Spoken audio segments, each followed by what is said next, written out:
पिछले अधिकांश न्यूज़ में कभी सरकार को ये पता था कि जम्मू कश्मीर में 2014 से अब तक 3,982 आतंकी और यहाँ सभी हमारे महागठबंधन के नेता बैठे हैं और सभी पत्रकार बंधु, press media, electronic media, print media और सारे पोर्टल और यूट्यूबर्स का आज के प्रेस कॉन्फ्रेंस में आप सब लोगों का स्वागत है। और जैसा कि आप सब लोग पहले से ही जानते थे और हम लोगों ने पिछली बैठक में भी आप लोगों को सूचित किया था कि आज की हम लोगों की बैठक जो है कांग्रेस कार्यालय बाद अलग अलग जो हमारे साथी दल है उनके यहाँ भी हम लोग बैठेंगे और बैठकें जो है वो करेंगे। तो आज जैसा पहले से तय था, तो आज हम लोगों की बैठक हुई और सबने शोक जताया जो पहलगाम में आतंकवादी हमले हुए और पर्यटकों पर हमला हुआ, जिसकी निंदा हम सब लोगों ने की और शुरुआत हम लोगों ने जो है 1 मिनट का मौन रख के अपनी बैठक की शुरुआत की।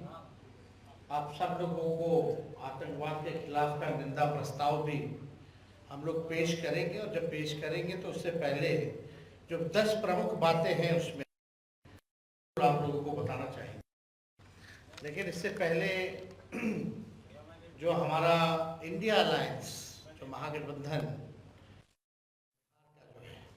हम लोगों ने तय किया है कि कल हम लोग जो है कैंडल मार्च शाम 7 बजे इनकम टैक्स से हम लोग करेंगे। और ये कैंडल मार्च आप सब लोग जानते हैं कि इतनी बड़ी घटना हुई है जो पहलगाम में जो पर्यटकों की जो मृत्यु हुई उनकी श्रद्धांजलि को हम लोग देने का काम करेंगे। और कैंडल मार्च सभी महागठबंधन सभी पार्टी के नेता हम सब खुद स्वयं मौजूद रहेंगे और ये कार्यक्रम जो है पूरे बिहार के हर जिला हेडक्वार्टर में होगा और स्वयं हम सब लोग जो है पटना में मौजूद रहेंगे। और 4 मई को महागठबंधन इंडिया अलायंस की एक बड़ी बैठक होने जा रही है जिसमें हम सभी दलों 3 left party, VIP party, Congress RJD 6 पार्टियों का जो जिला अध्यक्ष हैं या जिला में सचिव हैं और प्रधान सचिव जिला के हों संगठन में, जितने विधायक हैं, एमएलसी हैं या सांसद हैं राज्यसभा या लोकसभा, उन सब की बैठक जो है बुलाई गई है 4 मई को और स्थल जो है बता दिया जाएगा। उसको स्थल का चयन हम लोग फाइनल करके स्थल जहां वेन्यू होगा वो आप लोगों को बता दिया जाएगा।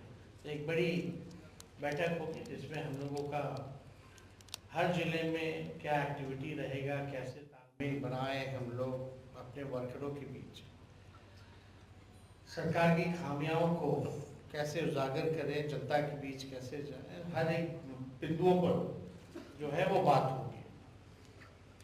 और जो 10 महत्वपूर्ण बातें जो हम आप लोगों के बीच करना चाहते थे, पहला ये शोक प्रस्ताव जो है आप लोगों को जो है हम लोग दे देंगे, निंदा प्रस्ताव। सवाल है, कुछ बातें भी हैं। जम्मू कश्मीर के पहलगाम में आतंकी हमले में मारे गए नेवी के शहीद लेफ्टिनेंट विनय नरवाल की बहन सृष्टि ने कहा, विनय 1.5 घंटे तक यानी जिंदा था लेकिन कोई मदद के लिए नहीं आया। प्रश्न ये उठता है कि जब एक ही स्थान पर लगभग 2000 पर्यटक मौजूद थे तो उनकी सुरक्षा के इंतजाम क्यों नहीं किए गए? उनके लिए एक भी सुरक्षा कर्मी मौजूद क्यों नहीं था? और पहलगाम ऐसा जगह है ऑलरेडी हाई सिक्योरिटी जोन में आता है, क्योंकि कई हजारों में पर्यटक वहाँ रहते हैं पहले से ही। ऐसी घटना होना, लेफ्टिनेंट हमारे 1.5 घंटे तक जिंदा रहे, तड़पते रहे कि सहयोग कुछ मिले, नहीं मिल पाया। जबकि सरकार को ये पता था कि जम्मू कश्मीर में 2014 से अब तक 3,982 आतंकी घटनाएं हुई हैं, जिनमें 413 आम लोगों की हत्या हुई है और 630 सुरक्षा बल के लोग शहीद हुए। इस गंभीर लापरवाही की जिम्मेवारी कौन लेगा? केंद्र सरकार राजनीतिक प्रतिशोध की भावना से तमाम विपक्षी नेताओं के पीछे देश के अधिकांश एजेंसियां लगाती है, लेकिन आतंकियों के पीछे ऐसा क्यों नहीं कर पाती है? हम लोगों के पीछे देश की सब एजेंसियां लगी रहती है, लेकिन इनके पीछे कौन सी एजेंसियां लगाई जाती है? अगर ये घटना हो रही है तो आपका इंटेलिजेंस क्या कर रहा है, सर्विलेंस क्या कर रहा है? आजकल टेक्नोलॉजी का जमाना है, यानी ये इंटेलिजेंस फेलियर ना, और वो हाई लेवल सिक्योरिटी जोन में ऐसी घटना, और वो जो सड़क है वो कच्चा सड़क है, कई घंटे लगता है ऊपर जाने में, हथियार लेकर के जाना, बल्कि हर जगह चेक पॉइंट्स है, हर जगह आर्मी तैनात रहती है, सेना तैनात रहती है। फिर भी अगर इतनी बड़ी घटना हो जाती है तो किसी न किसी को जिम्मेवारी लेनी चाहिए।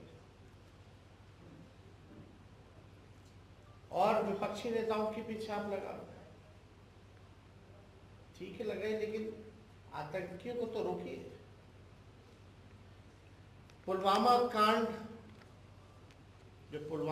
जो हुआ था, उसकी जांच का क्या हुआ? आप भी जानना चाहते हो, हम भी जानना चाहते हैं। देश का हर एक नागरिक पुलवामा कांड में 200-300 RDX किलो 200-300 किलो RDX कैसे पहुंचा, और अब तक की सबसे बड़ी घटना मानी जाती है जिसमें हमारे कई जवान शहीद हो गए हैं, उसकी जांच का क्या हुआ?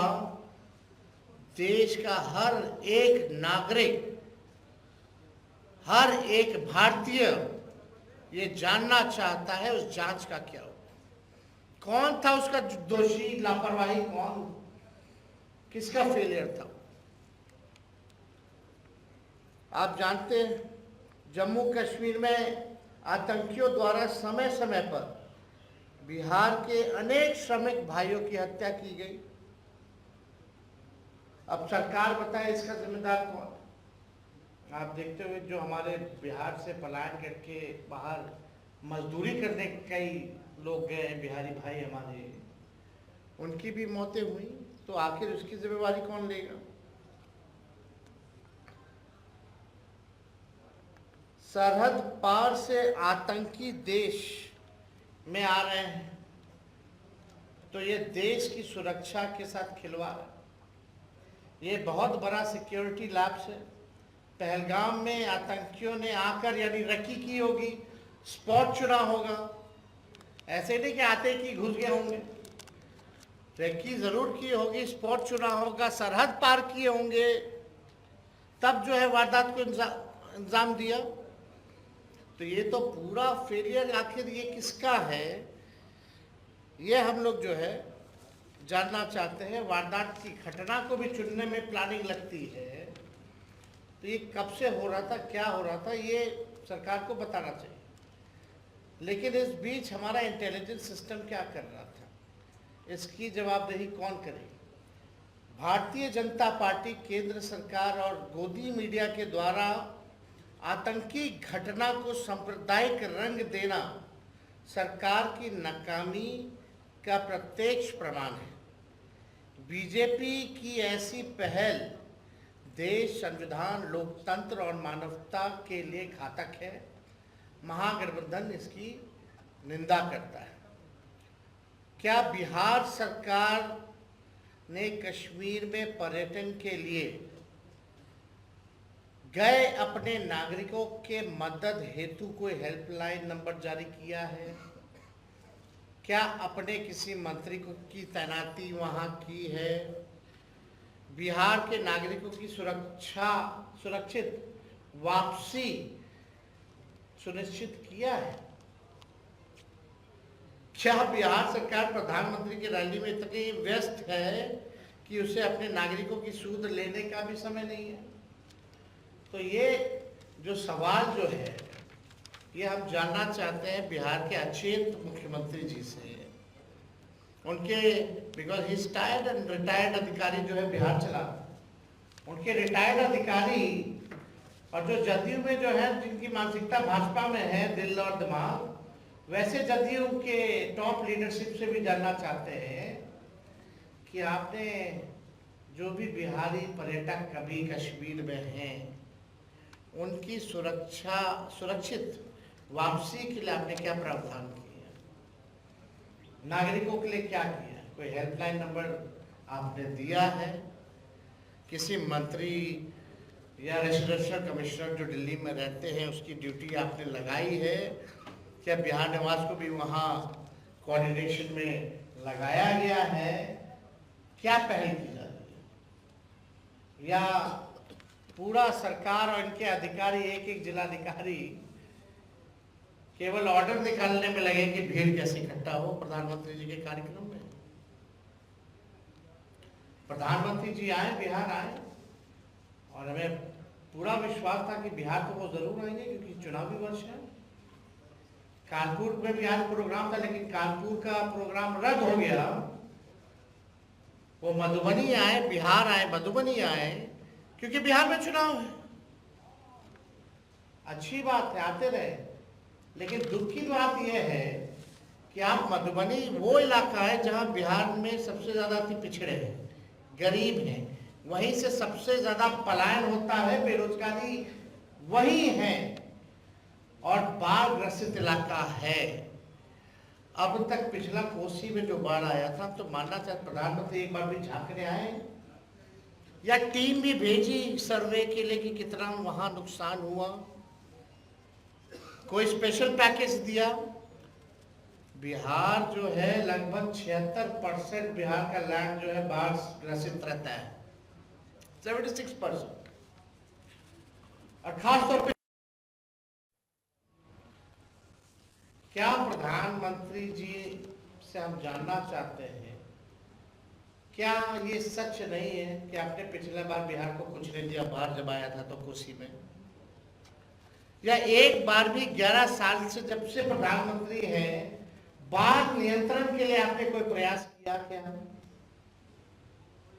हम प्रधानमंत्री जी से ये भी जानना चाहते हैं, गुजरात में भी बाढ़ आया, अब बिहार में 76% बिहारी जो है बाढ़ से ग्रसित रहता है, लैंड हमारा ग्रसित रहता है, तो आप गुजरात को बिहार से ज्यादा दिए कि नहीं दिए बाढ़ राहत के नाम पे? ये मेरा जेन्युइन सवाल है। इस पे प्रधानमंत्री जी ने क्या कहा? और हम लोग विपक्ष के लोग जानना चाहते हैं कि बिहार आए, जिस इलाके आए हैं मधुबनी, मिथिला, क्यों 11 साल आपके प्रधानमंत्री रहते हुए, अब 20 साल नीतीश जी के मुख्यमंत्री, डबल इंजन सरकार रहते हुए वो इलाका अब तक इतना गरीब, बेरोजगार और वहां सबसे ज्यादा पलायन क्यों है? एक भी चीनी मिल, जूट मिल आपने खोला हो तो बताओ।